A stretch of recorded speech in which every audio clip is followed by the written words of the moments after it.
ఈ వారం వృషభ రాశి వారికి అంత అనుకూలంగా లేదు. వృషభ రాశి వారికి ఈ వారం కొంత మధ్యస్థ నుండి చెడు ఫలితాలు అధికంగా ఉన్నాయి.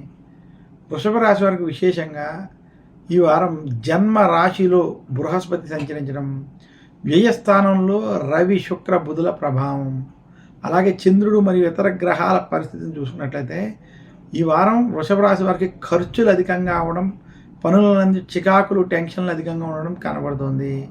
వృషభ రాశి వారి ఖర్చులు నియంత్రించుకోవాలి, అప్పుల విషయంలో జాగ్రత్తగా ఉండాలి. ఆర్థిక సమస్యలు వృషభ రాశి వారిని ఇబ్బంది పెడతాయి. వ్యాపారస్తులకి ఈ వారం అంత కలిసి రాదు. వ్యాపారపరంగా చిక్కులు సమస్యలు అధికంగా ఉంటాయి.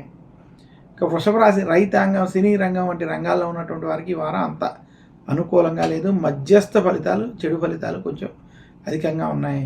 వృషభ రాశి విద్యార్థులకి కొంత కష్టపడి చదవాల్సినటువంటి సమయం, కొంత జాగ్రత్తలుగా వ్యవహరించవలసినటువంటి సమయం. వృషభ రాశి స్త్రీలకి ఆరోగ్య సమస్యలు, ఇబ్బందులు కొంత ఇబ్బంది పెట్టేటువంటి స్థితి కనబడుతుంది.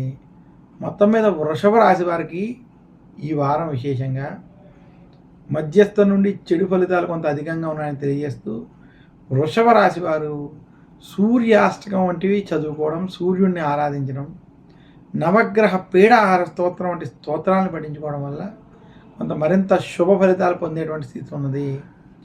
వృషభ రాశి వారు శుక్రవారం లక్ష్మీదేవిని పూజించడం, లక్ష్మీదేవికి పాలతో చేసినటువంటి ప్రసాదాలని నివేదన చేయడం, అలాగే స్వీట్లని శుక్రవారం ఆలయాల్లో కానీ అనాథలకు కానీ పంచిపెట్టడం వంటివి చేయడం వల్ల మరింత శుభ ఫలితాలు కలుగుతాయని, అలాగే గోమాతకి ఆహారం వంటి వృషభ రాశి వారు పెట్టడం చేత వారికి ఉన్నటువంటి కొంత దోషాలు తొలగి శుభ ఫలితాలు కలుగుతాయని తెలియజేస్తున్నాను.